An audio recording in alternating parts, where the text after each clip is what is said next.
The 2014 Super Bowl was a turning point for the NFL. The Legion of Boom Seahawks, led by Cam Chancellor and Richard Sherman, had just demolished the legend and Peyton Manning the previous Super Bowl, and this defense was starting to reach historic heights. You just don't want to have to play there. You just don't. The only thing left to do in order to etch their names in history forever is taking down another legend, on their quest for back-to-back. But this other legend wouldn't go down so easy as the other, because he was on a quest of his own: redemption.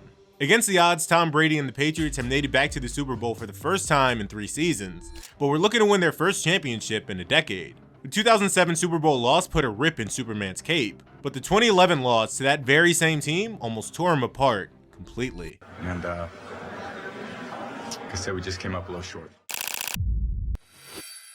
After winning 3 Super Bowls in 4 seasons in the early 2000s, the Patriots were in a bit of a rut, getting second rounded in 05 to the Broncos and then losing a heartbreaker in 06 to the rival Colts, where they had a double-digit lead in the AFC Championship game. The Patriots in 2007 were about to take the league by storm, and nobody saw it coming. Bill Belichick knew changes had to be made, the offense needed weapons, and he went out and got them. In March, the Patriots traded a 2nd and 7th round pick to Miami for slot wide receiver Wes Welker. 1 month later, they pulled off highway robbery, sending just a 4th round pick to Oakland for Randy Moss, a future Hall of Famer also looking for redemption after 2 down years with the Raiders. In the draft, they selected safety Brandon Merriweather in the 1st round to bolster the defense. The additions were immediate game changers. Tom Brady, who'd been a winner but never a statistical monster up to that point, suddenly had the best weapons of his career. The Patriots revolutionized the NFL, going shotgun on nearly 50% of their snaps when the league average was just 27%. They spread defenses thin with empty sets and trips formations, making coverages impossible to disguise. Moss was unstoppable, 23 touchdowns, a single season record. Welker was money in the slot with 112 catches, and Brady threw 50 touchdowns and won league MVP. The offense scored 589 points, the most in NFL history at that time. They steamrolled through the regular season going 16-0. They demolished Jacksonville in the divisional round, then beat San Diego in the AFC Championship. The perfect season was 1 win away. But in the Super Bowl, Steve Spagnuolo's defensive game plan suffocated them. The Giants' 4-man pass rush rattled Brady all night. David Tyree made the helmet catch, Eli Manning turned Super Saiyan on the final drive, and the final score: Giants 17, Patriots 14. The perfect season was perfect no more, and that shattered the Patriots all off-season. Just have to regroup and come back and try to make it stronger next year. The Patriots had a solid but quiet 2008 offseason. After falling 1 game short of perfection, expectations remained sky high. The core was intact: Brady, Moss, Welker, and a defense anchored by Vince Wilfork and Richard Seymour. In the draft, they selected linebacker Gerard Mayo with the 10th overall pick out of Tennessee, adding youth to the linebacking core. The moves were minimal because they didn't need to be drastic. The 08 season was supposed to be their time, but the football gods had other plans. Week 1 against Kansas City, disaster struck. Tom Brady was hit low by safety Bernard Pollard, tearing his ACL. The reigning MVP season was over after just 1 game. Matt Castle stepped in and did the unthinkable. Moss still put up 11 touchdowns, Welker caught 111 passes, the defense held strong. But even with all that, they missed the playoffs. Miami and Baltimore both finished 11-5 and beat them in tiebreakers with better conference records. That season seemed like it was a waste. In 09, everything was about retooling on the fly. With Brady's return imminent, Belichick made aggressive moves to reshape the roster. In late February, they traded Matt Castle and linebacker Mike Vrabel to Kansas City for a 2nd round pick, the 34th overall selection they used on safety Patrick Chung. They also dealt a 1st rounder to Baltimore, eventually flipping it to Green Bay for multiple picks, including the 41st pick, which eventually became cornerback Darius Butler. They also drafted somebody named Julian Edelman in the 7th round out of Kent State. Then on September 6th, Bill Belichick shocked the NFL world by trading defensive linchpin Richard Seymour to Oakland for a 2011 1st round pick. It was a stunning move that signaled a new era. Brady returned healthy and threw for 4,398 yards and 28 touchdowns. Welker caught 123 balls for 1,348 yards. Moss added 13 touchdowns. The Patriots went 10-6, winning the AFC East in the process. But the wildcard round, they ran into a buzzsaw. The Baltimore Ravens demolished them 33-14. Brady threw 3 interceptions in a nightmare performance. The Dynasty's window seemed to be closing, but just when all hope seemed lost for the franchise, they came right back. The Patriots had an offseason of a lifetime. The Patriots wheeled and dealed like a man possessed, making 13 trades throughout the draft. In the 1st round, they traded down from 22 to 27, swapping picks with Dallas to select cornerback Devin McCourty out of Rutgers. But the real heist came in the 2nd round. They moved up to grab tight end Rob Gronkowski at 42, then selected linebacker Brandon Spikes at 62. In the 4th round, they stole Aaron Hernandez at pick 113. 2 future All-Pro tight ends in 1 draft, and the season was absolute domination. Brady was surgical, throwing 36 touchdowns with just 4 interceptions, a ridiculous 9-to-1 ratio. He won unanimous MVP, the offense scored the most points in the NFL, Welker caught 86 passes, Moss was traded midseason to Minnesota, but it didn't matter. Gronk and Hernandez became Brady's new weapons. The Patriots steamrolled to a 14-2 record, the best in football. Then came the divisional round. The New York Jets walked into Gillette Stadium and stunned them 28-21. Mark Sanchez beat Brady in Foxborough. The dynasty that seemed destined for another ring fell short once again. 3 years removed from perfection, and they still couldn't get back to the dance. But that changed in 2011. In the first round, they selected tackle Nate Solder from Colorado at 17. They traded down from 28 to 56, acquiring Shane Vereen from California. Then they moved up to grab Stephen Ridley from LSU. But the blockbuster moves came in late July. They traded a 2013 fifth rounder to Washington for defensive tackle Albert Hainsworth, then sent a 2012 fifth and 2013 sixth to Cincinnati for Chad Ochocinco. The season started hot. The Patriots raced out to a 10-3 start. Brady threw for 5,235 yards and 39 touchdowns, leading an offense that scored 513 points, third in the NFL. Gronk exploded for 17 touchdowns, Welker caught 122 passes, and Hernandez added 7 scores. They finished 13-3, cruising through the playoffs initially. They demolished Denver 45-10, then edged out Baltimore 23-20 in the AFC Championship game, mostly because Billy Cundiff can't kick. And then a Super Bowl rematch against the Giants. They had redemption 1 win away, and yet again, they fell short. Final score, Giants 21, Patriots 17. Heartbreak once again. The 2012 offseason brought fresh blood to the defense. Belichick used the 21st pick on Syracuse pass rusher Chandler Jones, then grabbed Alabama linebacker Dante Hightower at 25. The season was vintage Patriots. Brady threw for 4,827 yards and 34 touchdowns. Gronk had 11 touchdowns in 11 games. Welker caught 118 passes for 1,354 yards. Ridley rushed for 1,263 yards and 12 scores, while the offense scored the most points in the NFL once again. They went 12-4, demolished Houston again 41-28 in the divisional round, then hosted Baltimore in the AFC Championship game. This time, they lost to the eventual Super Bowl champs 28-13. The 2013 offseason saw Belichick reload the offense. They signed Danny Amendola and brought other veteran pieces together. The season was a grind though. Brady threw for 4,343 yards and 25 touchdowns. Julian Edelman emerged as a new slot weapon with 105 catches for a little bit over 1,000 yards. Ridley rushed for 773 yards and 7 touchdowns. They went 12-4, obliterated Indianapolis 43-22 in the divisional round, then traveled to Denver for the AFC Championship game. They lost 26-16 to Peyton Manning. In the next few months, they made a few moves, but figured they were still close to reaching the Super Bowl once again. In the draft, they selected Jimmy Garoppolo in the second round, but the biggest move came in free agency. They signed cornerback Darrelle Revis, instantly upgrading the secondary. The season started off rocky in 2014. They lost the opener 33-20 to Miami, then fell to Kansas City 41-14 in Week 4. At one point, they were 2-2, and this looked like just another Patriots season. Then they flipped the switch. They won 10 of their next 12 games, finishing 12-4. Brady threw for 4,109 yards and 33 touchdowns. Gronk had 1,124 yards and 12 scores. Edelman caught 92 passes, and in the playoffs, they squeaked out a win against Baltimore 35-31, then annihilated Indianapolis 45-7 in the AFC Championship game. To finally reach the mountaintop again, this time against the defending champion Seattle Seahawks. One more chance at glory. And speaking of glory, the Seahawks had built up something special on their own the past few seasons. On January 11th, Seattle announced Carroll as the 8th head coach in franchise history, signing him to a 5-year deal worth $32.5 million.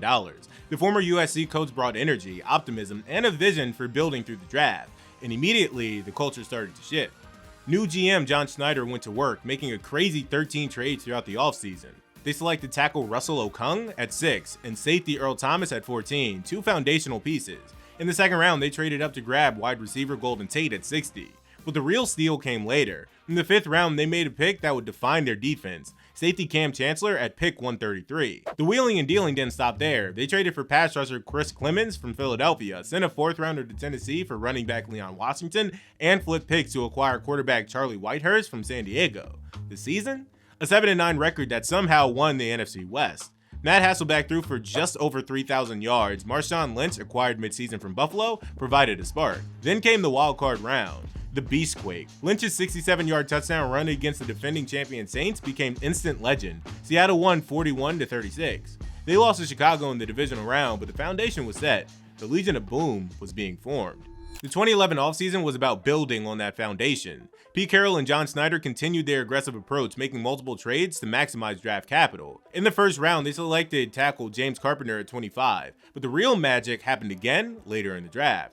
They selected linebacker KJ Wright at 99, and then in the 5th round, they traded up to select cornerback Richard Sherman at 154, a converted wide receiver from Stanford who'd become a shutdown corner. In the 6th round, they took cornerback Byron Maxwell at 173. Then in the 7th, they selected linebacker Malcolm Smith at 242, someone who will be pivotal for their Super Bowl win. In October, they traded Aaron Curry to Oakland for future draft picks. They also signed free agent cornerback Brandon Browner, who'd become a Pro Bowler. The season was a tough one. Tarvaris Jackson started 14 games at QB, throwing just over 3,000 yards and 14 touchdowns. Marshawn Lynch did explode for 1,204 yards and 12 touchdowns, earning his first Pro Bowl. But the wide receiving core was disappointing, with Sidney Rice only catching 32 passes for 484 yards in just 9 games. The defense was starting to become elite though. 7th in points allowed, Earl Thomas made the Pro Bowl, Cam Chancellor emerged as a force, and Brandon Browner led the team with 6 interceptions. They finished 7-9, 3rd in the NFC West, no playoffs, but the pieces were coming together. The 2012 offseason was when everything changed. Pete Carroll and John Snyder went all in, making aggressive moves to complete their roster. In free agency, they signed quarterback Matt Flynn to a 3-year, $26 million deal. The former Packers backup was supposed to be their franchise QB. They also brought in wide receiver Braylon Edwards and tight end Kellen Winslow.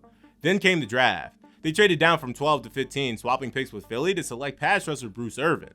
They also picked up a 4th and 6th rounder in the deal. In the 2nd round, they traded down again to grab linebacker Bobby Wagner at 47. But the pick that changed everything was round 3, pick 75. Quarterback Russell Wilson out of Wisconsin.